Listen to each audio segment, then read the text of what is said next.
Welcome to episode 8 of Chasing Baseball's Immortals, where I document my journey to collect a play and days card of every 20th century Hall of Famer.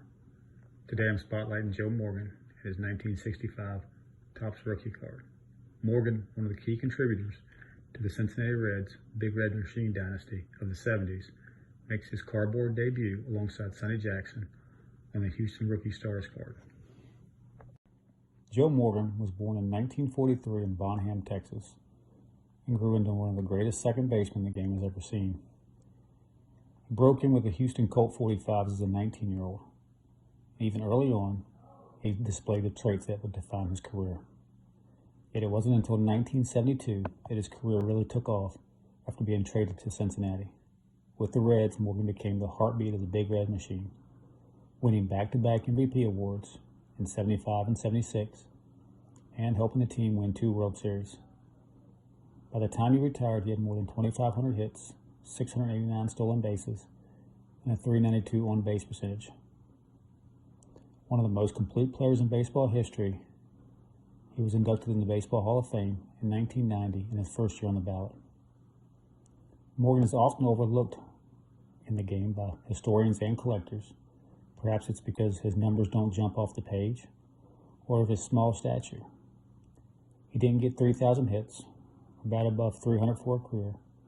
He was 5'7" and 160 pounds. Manager Gene Mauch once quoted, "Have you no shame? You just got beat by a guy who looks like he's a little leaguer." Yet he did everything well. 10-time All-Star, 2-time MVP, 5 Golden Gloves, 2 times World Series champ, and first ballot Hall of Famer. In context, his career WAR ranks 31st overall and 3rd all-time for second baseman, behind only Rogers Hornsby and Eddie Collins. Off the field, Morgan stayed connected to the game for decades, spending over 25 years as a broadcaster, becoming one of the most recognizable voices in baseball, and introducing a new generation of fans to the sport. Rounding out the card, Sonny Jackson brings his own bit of baseball history. A speedy contact hitting shortstop, Jackson set the rookie record with 49 steals in 1966 and went on to play 12 solid seasons between Houston and Atlanta. Not a Hall of Famer of Morgan's caliber, but a legitimate big league contributor who shares a memorable rookie card with one of the game's greats. All right, we'll talk a little bit about the card now. Joe Morgan's rookie is featured in the 1965 Topps set. It's one of the more popular sets in the 60s. Due to its visual appeal, it's a nice looking set. There are 4 total Hall of Fame rookies in there, which would include Steve Carlton, Tony Perez, Catfish Hunter, and Joe Morgan. It has all the mainstream stars from the 60s in there, which would include Mantle, Mays, Aaron, Clemente, Koufax, Banks. So it is loaded with star talent in the set. And issued in 598 cards, 7 series, with the high series having some short prints.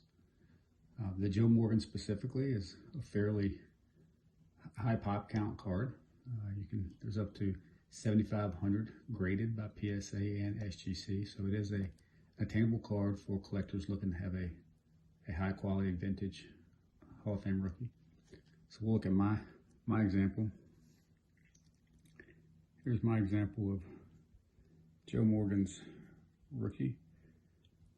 It's I like the color match here. You've got the black names along with the black hats, and nice portrait shots of both of them. The back, I got that baby blue, and this example is well centered. Even the backs shows minimum wear. And it's shocking that an example this well centered is only graded PSA 5. So that's one of the things with grading, that you can get some very high quality cards in mid grades that look to the eye near mint.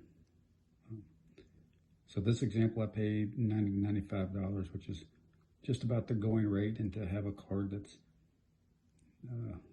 over 50 years old in this good of condition for that is pretty remarkable in my opinion. But that concludes my Joe Morgan collection. All right, we'll look at a few of Morgan's other cards. First one to point out is the 1966 Topps, his first solo card. It's a nice issue, nice image, and it also has the Topps Rookie Cup. Comes in two variations, the Topps standard issue and the Venezuelan issue. For those that are chasing a more scarce card. The second one is the 1972 Topps Traded. Here we get the first image of Joe Morgan in his Cincinnati Reds uniform. And then the last one is the 1992 Upper Deck Heroes dual auto with Johnny Bench. Here you've got two marquee Hall of Famers on one card with a scarce print run, making it a very collectible issue. And again, if none of those suit, due to Morgan's career length, you've got a long list of cards to choose from, ranging from his time in the mid-60s to his mid-career dominance in the 70s, and then late career veteran presence in the 80s.